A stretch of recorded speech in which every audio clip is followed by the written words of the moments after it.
धेरै भयो भने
मासु मन नपर्ने मान्छे भोक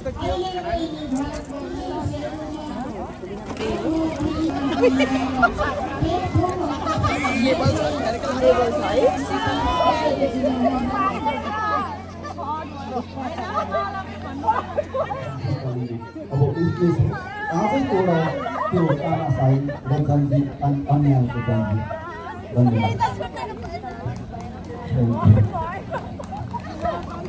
को लागि है साहित्यिक अनुरागी मान्छेका बातहरू हो कि जे होस् आज अत्यन्तै रमाइलो वातावरणमा अलि चिसो भए पनि हाम्रा तिनजना कवि र कवित्रीहरूले हामीलाई अत्यन्तै एउटा राम्रो कविताहरू सुनाइदिनु भयो।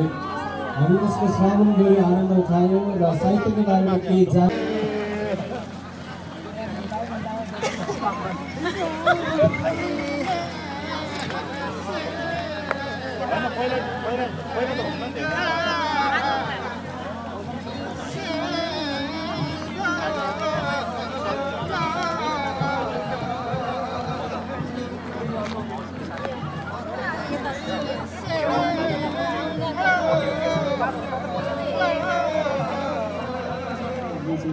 आफ्नो कविताहरू प्रस्तुत गर्नुभयो।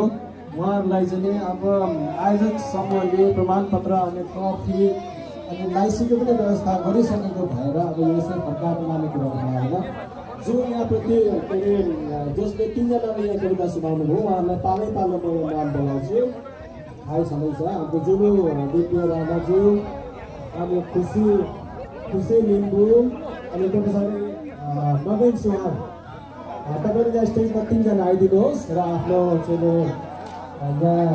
यहाँ जुलु दिव्य राणाज्यूलाई चाहिँ यो ट्रफी प्रमाणपत्र र लाइसी हस्तान्तरण गरिदिनको लागि तेह्रथुम मञ्चका कार्यवाहक अध्यक्ष अर्जुन पाइनज्यूलाई म अनुरोध गर्न चाहन्छु। एउटा चाहिँ लाइसी तल खस्यो है सचिवजी।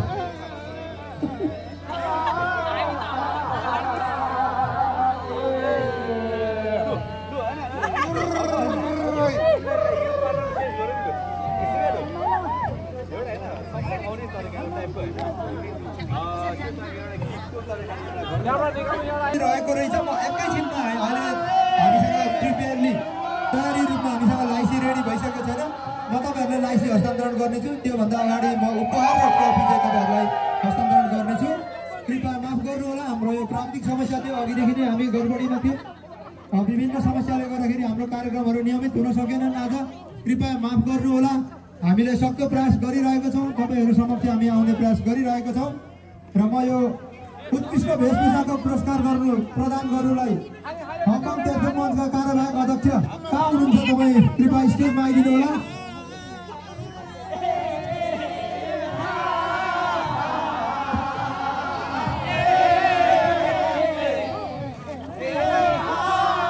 एकैछिन बाहिर गर्नुहोस् है, म यहाँ पुरस्कार